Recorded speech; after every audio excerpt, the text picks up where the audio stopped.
Welcome everybody to the GoldenRam Buzz Podcast, live and direct from Westminster, California, the GoldenRam Barbershop. I'm your host, Damon Jackson, with my co-host Sal Martinez, and of course, behind the camera, the producer, Chris. Hey, what's up, everybody? Welcome to a training camp segment of GoldenRam Buzz. Yeah, definitely. And training camp is starting to wrap up this week. Yeah. It was a great experience. It's exciting to see the Rams fan base grow and more fans coming out to support the team. Bandwagon fans, okay? Not exactly Well, bandwagon hold fans. on. Let me explain why I say bandwagon fans. Okay, yeah, let Because me explain. Winning, no matter what organization you are, I'm not saying bandwagon's a bad thing, okay? But I'm saying winning creates a culture, creates more people, like herd immunity. So the more people you see wearing Rams stuff, I want that because the Rams won the Super Bowl. And the younger people who didn't know about the Rams before, they feel like they want to be a part of a winning team, so they're buying Rams merchandise. I'm not saying in a disrespectful way, obviously I'm not. But winning creates bandwagon because before, let's give an example. Before Tom Brady, nobody even knew who Steve Grogan or Tony Eason was for New England. People still don't know who it was. They didn't go from Tom Brady, Super Bowls, let's buy his jersey, let's go New England. Bulls before Michael Jordan, people don't know who was there. Winning creates a culture and it creates more fans, which I love. It doesn't bother me to the term jump on a bandwagon. Come on down, 100,000 people. Come on down to training camp. Because as you know, you've seen way more football than I have. In the 80s, Rams didn't win no Super Bowls. You know from training camp at Cal State Fullerton, UC Irvine, or Long Beach State, compared to fast forward now, they won the Super Bowl. Got a lot. You know, because we both lined up like 500 fans. I'm telling you, bandwagon fans are sure. What time did we get in that line, Sal? Yeah, a little over 6. So no disrespect. Right, but I think the difference this time around is like I opened my shop in 1994, and a lot of my customers were saying, you know what, I have a team. I'm a Cowboy fan. I'm a Niner fan, Raider fan. But whenever LA gets a team, I'll be a fan of that team. So I said, you know what? I feel eventually the Rams are going to return. And they're like, well, if they do, I'll be a fan of the Rams. And so since 2016, I mean, a lot of the PR work that the Rams have done, I've never seen the Rams organization do more to increase the fan base and to be part of a community like this, current Rams organization.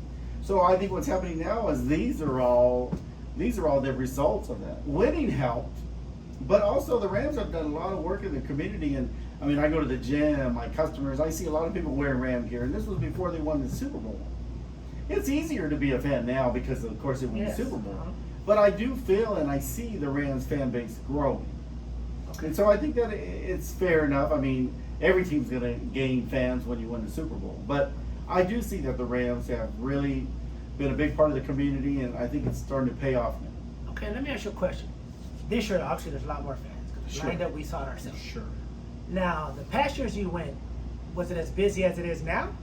Like in 20? No, definitely. Exactly. Yeah. 20, like. But football has changed also. Yeah. I'm talking about like 2016, Jeff Fisher, 2017, Sean McVay's first year, 2018. Obviously, we didn't have a training camp COVID year, but 2017, 2018, 2019 compared to 2021 when the Rams won the Super Bowl. Yeah. What did you see? Like, I've seen it. Well, I think initially there was a big push when the Rams came back, 2016. The first training camp, I seen a lot of longtime Ram fans that I've known for years.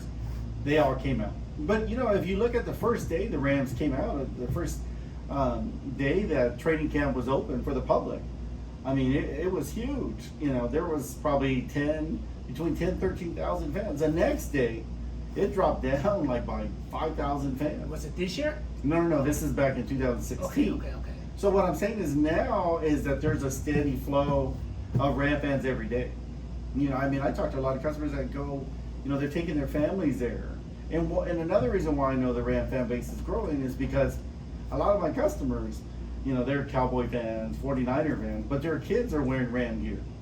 So when you're starting to lose your kids to a subliminal barbershop like mine, I kind of they come in here and they're like, oh my God. I tell them to sit in the Ram chair. And, that's my favorite chair. Stop doing exactly, that. That's my chair, Sal, okay? That's the Damon chair. But it's also a great persuader of these young kids choosing the team. Okay.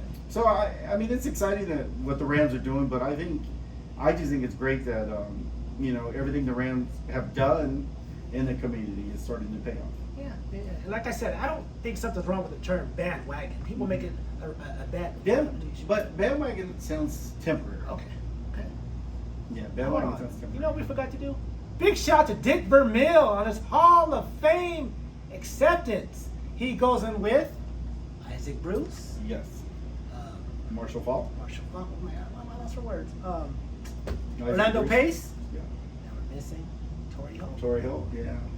But it was interesting because when the Rams moved to St. Louis, I was there, of course, for the first season, '95. I remember being there, and they had a little success early on, first 5 games, and then they struggled.